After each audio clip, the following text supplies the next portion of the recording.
The moon is grounded and very comfortable in its exaltation sign of Taurus. But with it exactly conjunct by degree the Promethean force of Uranus, this is groundbreaking earthquake energy. To say it's an intense release is an acute understatement. This is not surface level. The cord cutting really runs deep. So if you're excited to dive into what we can collectively expect from this Halloween full moon in Taurus, make sure that you like, subscribe, and hit that notification bell so that you are always up to date with what the stars have in store for you.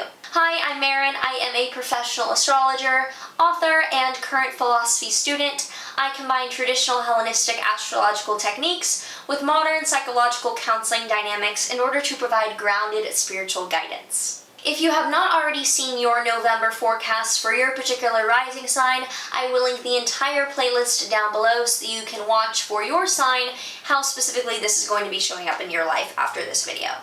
This video is also brought to you by the Astrology Academy, which is my foundational astrology course. This course is a comprehensive deep dive into the foundational concepts of astrology that include history, philosophy, technical concepts, counseling considerations, and a step-by-step guide to reading a chart. This is a semester-style course with 8 key modules to work through on your own time, and it includes live calls with me every week to go over the material and gain practical feedback. I am so proud to have released this recently, and I'm so excited for those of you who are also dedicated to long-term growth and long-term learning in astrology to have this, because this is concise but deliberate and so exciting. So I would love to have you join us down below.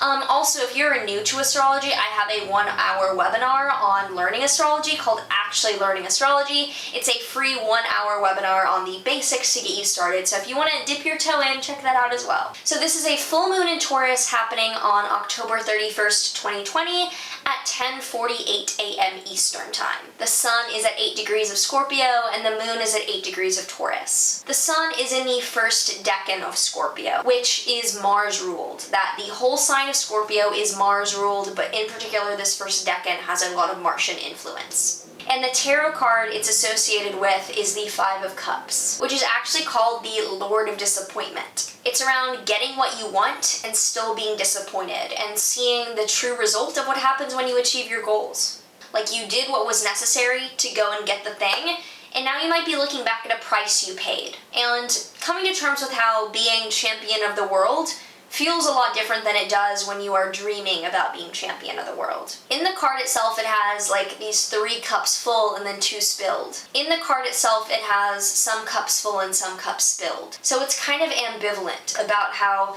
sometimes food looks really yummy, and then when you're full, does food really look that good? Like, if you got it, do you really care? It's a complicated dynamic of being dissatisfied but also fulfilled. And it can also indicate that you didn't get something and you might be realizing that you still don't feel any different even if you would have gotten that. So it probably indicates that with this full moon, there's a certain amount of success reached, but also a certain price paid for it. It's not failure, but it's complex. Full moons are times of releasing and letting go, so maybe we got what we wanted, and we're realizing that we might still, in some ways, feel like shit, and we have to let go of external validation that we're searching for with those accomplishments. The sun in Scorpio is fixed water. That is the distillation of emotions, and the raw, pure extremes of the human experience. This is not external surface level shit, so we might be realizing that those external happenings and anything we do get outside of ourselves is never really going to truly fulfill that void. There's big cord-cutting vibes with this particular full moon. The moon then, opposite to the sun, because full moons are always the moon opposite to the sun,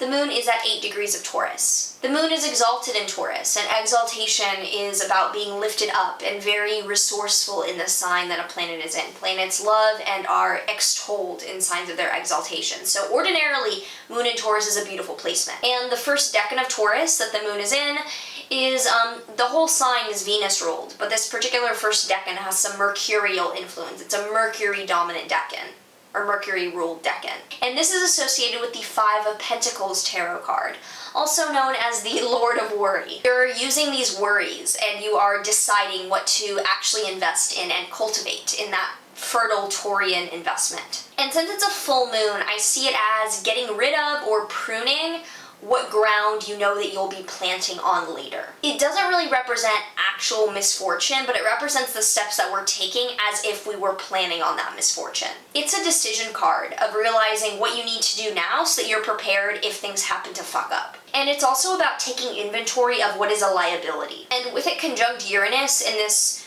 rebellious, liberatory, creative breakthrough, you might be suddenly waking up to things that you need to right now completely shed so that you're not draining your energy. If you already know what houses Scorpio and Taurus are in your chart and therefore where this is happening for you in your life, let me know in a comment down below how this might be playing out for you if you already have some inklings of reasoning. But yeah, like I mentioned, the big deal here is that the moon is exactly conjunct Uranus by degree, which then means that the sun at 8 degrees of Scorpio is exactly opposite Uranus by degree. This is Jesus Christ energy. Not Jesus, but like, oh my God energy. Jesus take the wheel energy. Liberatory explosion is the optimal manifestation of this. The moon is exalted and it is unharmed by the malefics, and Uranus can be a wild card, earth-shattering energy. But collectively, with the sun opposing this, and the sun often representing the authority while the moon is the people, oh boy. Right before an election as well, I pretty clearly see this as some truth or some shocking statements made by someone in power that then the people kind of are like going wild after. This is not overlaying that prominently with Trump's chart, so I don't really see it being him that makes the shocking statements here, but maybe in each of our own lives we should be on the lookout for a prominent person that we look up to or is an authority doing something kind of wild card that we then have to respond to. Mercury and Venus are in Libra, both opposite Mars and Aries by sign, and Venus is at the very beginning of Libra, Mercury is at the very end, and Mars is at the very middle of Aries. So both are pretty far away by degree from Mars in the middle, but a sign-based opposition is still a sign-based opposition. And with Mars strong in Aries opposite these planets in Libra, it's like there's this confrontational energy between an aggressor and then someone who's very passive-aggressive. It's definitely combative, but it doesn't look like both parties are on the same page with how to best proceed in the conflict. I have a full video on this Mars and Aries transit that I will link down below if you do want more nuanced insight into what this more year-long dynamic of passive aggression and confrontation looks like. With the astrology out of the way, now let's take a look at a tarot card for this full moon. Ooh, we have the Lovers, and the Lovers is not so much about actually just like romantic love, but rather a positively or a harmonious union, that both parts of the party are doing their own work and in a way that supports the other.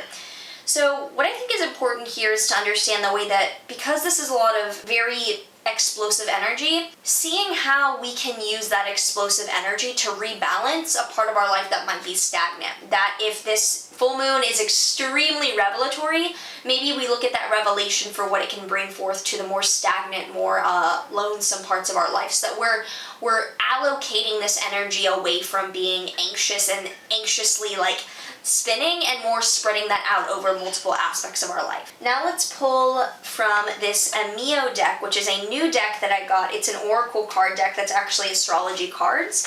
So this is not based on like the transits, but this is whatever card needs to come up to let us know what symbology is helpful for this full moon. I just got this deck as a gift for my birthday, actually.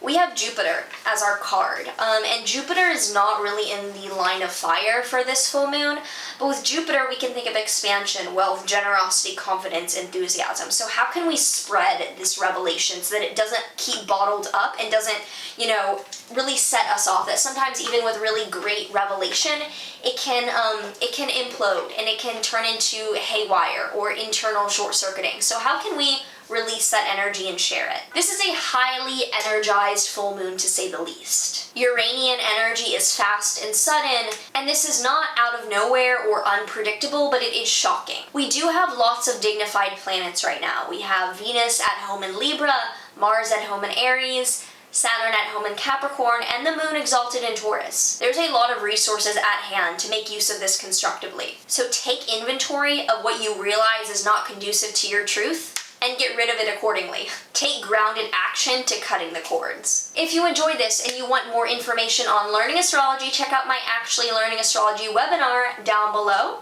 But otherwise, let me know in the comments anything that you have coming up around this full moon, any rituals or letting go that you are doing, or anything that you see happening for you. Like, subscribe, do all of the things, and I will see you in the next video. There is one